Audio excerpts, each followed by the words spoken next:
bonsoir à toutes et à tous. Donc, c'est le moment des ports. On en a beaucoup parlé tout au long de la journée. Donc, je suis là pour exprimer un peu la position des ports et notre engagement. La transition énergétique pour les ports, c'est d'abord celle de nos industries. Sachez que à peu près la moitié des dissipations de carbone en France se fait sur les zones portuaires. Donc c'est avant tout la transition de nos clients industriels qui est en jeu et qui nous emporte. Pour les ports, notamment Nantes-Saint-Nazaire, mais la plupart des grands ports maritimes, les enjeux industriels fossiles pèsent entre 40 et 70%. Donc, vous imaginez l'importance du changement énergétique pour les ports, c'est 70% de notre modèle économique qui est en jeu. C'est 70% de notre activité qui est remise en cause. Donc, les ports sont bien évidemment engagés dans cette transition parce que tout simplement, c'est une question de survie et c'est une question de soutenabilité de notre modèle économique. Alors, dans ce monde un peu perturbé, on voit bien que tout ce qui est pétrole, gaz ou charbon est appelé à disparaître. Et donc, l'implication des ports dans le soutien aux énergies marines renouvelables, il est essentiel. Et c'est une voie de sortie, c'est clairement l'introduction de nouveaux systèmes permettant d'assurer le développement, la survie des ports. Donc c'est essentiel, on est absolument engagé dans ça.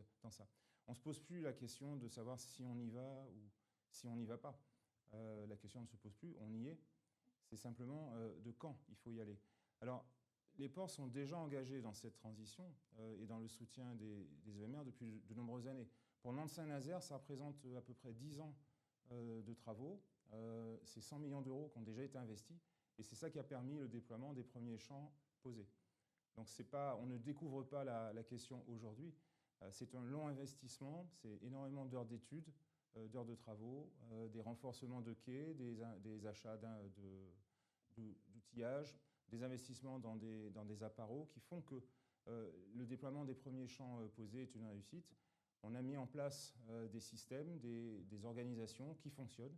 Donc ces expériences, on les transforme aujourd'hui en réelle expertise et on est recherché dans le milieu international pour cette expertise. Donc c'est un atout considérable qu'il convient de développer. La question qu'on se pose vraiment aujourd'hui, c'est comment y aller. Comment y aller, parce que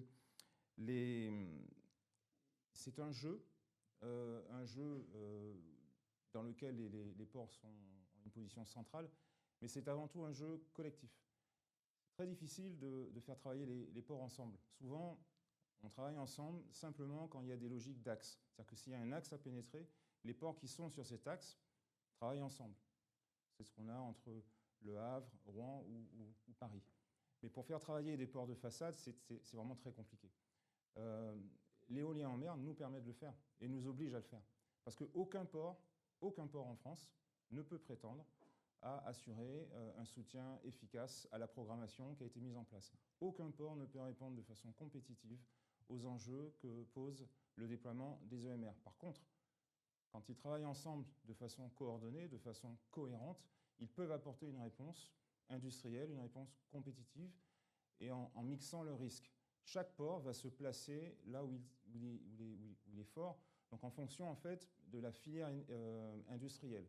Nantes-Saint-Nazaire est relativement puissant sur tout ce qui est industrie lourde et assemblage final. Donc on va se placer là-dessus. D'autres ports vont se placer sur de la fabrication et ainsi de suite. Donc les profils de ports vont dépendre de leur hinterland, de la force de leur cluster industriel, de leur expertise logistique, de leur disponibilité foncière. Et c'est en assemblant tout ça de façon cohérente qu'on a une réponse productive et une réponse efficace. C'est le cas actuellement, parce que vous voyez les projets qui se positionnent, que ce soit à Marseille pour la Nouvelle, sur Nantes-Saint-Nazaire ou en Bretagne et en Manche.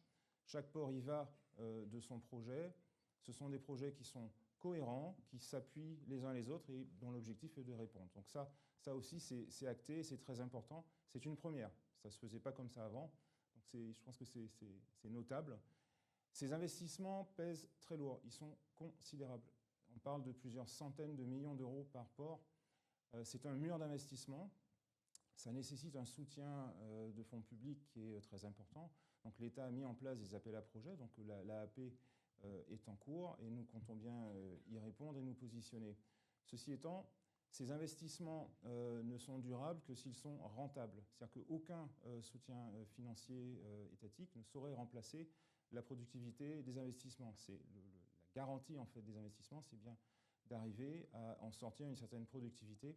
Et ça, c'est extrêmement important. Ça nécessite que les ports sortent de leur modèle économique classique, d'avoir des grues, des quais et de les louer. Il faudra aller beaucoup plus loin dans l'exploitation de ces sites, de façon à ce que les ports puissent prendre une part dans le marché et une part active dans la chaîne de valeur. C'est extrêmement important parce que c'est ça qui va permettre de fiabiliser le développement sur le long terme.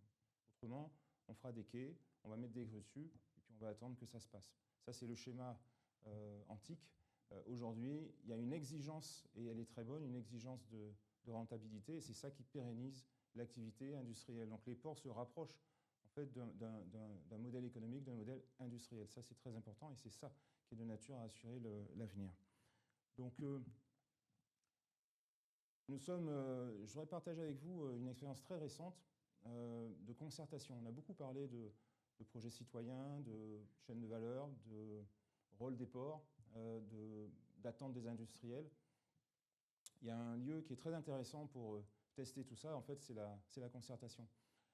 On a engagé une concertation préalable de quelques mois sur un projet qui s'appelle EOL, donc un projet qui est sur Saint-Nazaire. Et donc on est rentré dans cette concertation avec une approche d'ingénieur, avec des plans sous les bras, en essayant d'expliquer aux gens, ben voilà, ça va être un quai de 800 mètres de long, avec des charges de 50 tonnes mètre carré, etc., etc., etc. Au bout de quelques exercices, ce projet s'est enrichi de visions industrielles, c'est-à-dire que nos parties prenantes industrielles, les grands comme les clusters, ont amené des idées en disant voilà, ce quai, nous, on voudrait en faire ceci, cela, à tel moment. Vous l'utilisez la moitié de l'année. Ben, nous, on va l'utiliser l'autre moitié de l'année pour faire tel autre projet. Donc, le projet initial des portuaires s'est enrichi lors de cette concertation. Mais le plus important, c'est que les citoyens, les gens qu'on a rencontrés, donc les personnes qui étaient au Petit Maroc, quartier de Saint-Nazaire, ou à Montoire, ou à Donge, sont venus vers nous et ils nous ont challengés, ils nous ont poussés dans nos retranchements. Et au fur et à mesure, on s'est rendu compte qu'en fait, en leur montrant les images de ce que pouvait représenter EOL en phase d'assemblage, c'est-à-dire ces grandes éoliennes, bon, c'est quasiment une tour Eiffel, et il se trouve qu'il y en a 8 qui sont stationnées en attendant d'être déployées. On s'est rendu compte que ces gens se projetaient et que le fait d'avoir des images, de discuter avec des ingénieurs, de discuter avec des industriels, leur permettait de se projeter dans un avenir et qu'ils n'avaient jamais eu la possibilité de le faire. Et ça, c'est très impressionnant. Donc je voulais vraiment partager ça avec vous, parce qu'on est sur des... Souvent, on parle de terawattheures, on parle voilà, de tonnes mètres carrés, on parle d'heures, on parle de millions d'euros. Mais in fine, le projet, il se joue, il se gagne avec les citoyens, et on est très content d'avoir expérimenté ça. Je pense que c'est vraiment important que, voilà, au niveau de l'État, au niveau des établissements publics, au niveau des industriels, on se rende compte de cette importance. Ça a été abordé ce matin dans pas mal de débats par les politiques, mais je peux apporter mon témoignage en tant qu'industriel, et je confirme que c'est effectivement extrêmement important. Donc la société est partie prenante de nos développements, que toute cette énergie, en fait, elle servira à nous, à nos enfants. Et ça, les citoyens ils en ont bien pris conscience, même si nous, en tant que décideurs, on est quand même encore un petit peu loin de tout ça.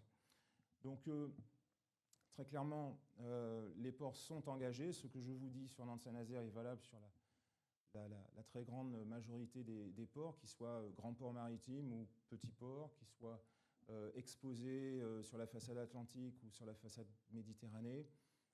Nous avons besoin de visibilité. Nous l'avons aujourd'hui avec une programmation qui est bien engagée. Nous avons des devoirs de par l'intrication extrêmement importante avec les clusters. Donc nous devons à ces clusters industriels des zones de jeu. Donc les ports vont investir lourdement pour permettre aux industriels de créer de la valeur. mais il faut aussi que les ports s'y retrouvent en termes de création de valeur et qu'on puisse amortir ces investissements et faire vivre nos personnels et nos activités historiques. Donc voilà pour l'implication des ports. On est à vos côtés depuis une dizaine d'années, on va continuer à l'être. On sera de plus en plus présent, de plus en plus exigeant aussi dans les relations. Donc voilà, en tout cas, vous pouvez compter sur nous sur les années qui viennent. On a un rôle central à jouer, on va le jouer avec humilité et on va essayer de le jouer aussi avec intelligence. Merci.